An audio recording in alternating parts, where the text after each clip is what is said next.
Ow! I broke a harp string.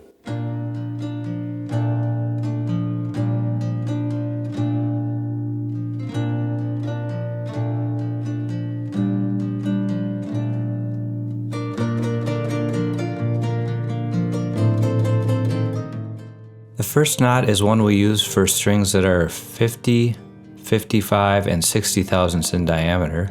Just start with an overhand knot and take that tail, bend it over and insert it back into the knot. Give it a little pinch and it'll stay, and then you can cinch it tight. It's easier to just pull it up against the back of the soundboard.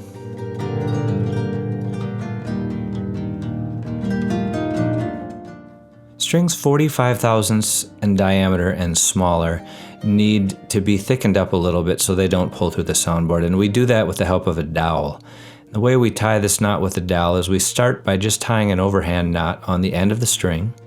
We'll lay that string across the dowel like a T and pinch it, and then we're going to form a loop with the trailing end and bend it over and put it on the dowel.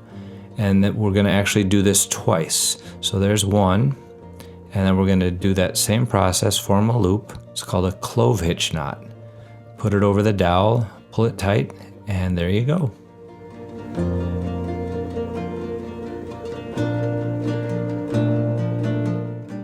Now I'm going to talk about installing the string on the tuning pin. And we want to achieve some nice, clean, and tidy windings. We don't want too many, and we want just the right amount. And with nylon, we want to learn how to cross the windings so they don't slip out of the tuning pin. Most tuning pins today are threaded and will work themselves into the neck as you tighten them over time.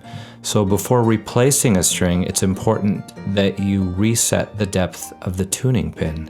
To do that, just back the pin out of the neck until you get it where you want it. Now, a nice rule of thumb is to line up the hole in the tuning pin with the groove in the bridge pin.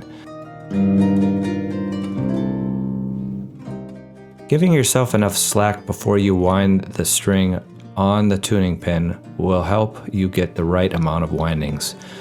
I would suggest leaving about 4 strings worth of slack before you tighten the string on the tuning pin. When you're installing nylon strings, it's important to cross the winding on the tuning pin, which locks the string in place and prevents it from slipping out as you tighten it. So to do this, you'll start by adding a winding on the outside of the pin. You'll go about once around, and then you should have enough tension to let it rest in the guide pin without holding it. You can grab the tail at that point, and then as you add more windings and twist the tuning pin, you're going to use that tail and guide the string over itself, and that's how you get the windings to cross. Here it is again. So the first winding is going towards the outside. Got enough tension to let it sit on the bridge pin, and we grab the winding, use your finger, and as you twist, you'll push that tail to guide that winding over itself. And one more time. The first winding goes to the outside. After once around, you can let it go. Then use that tail to guide the winding and cross it.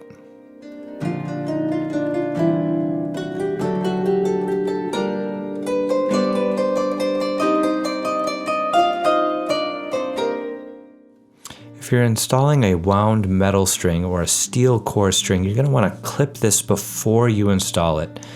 Otherwise, the long tail can spin around and scratch the neck.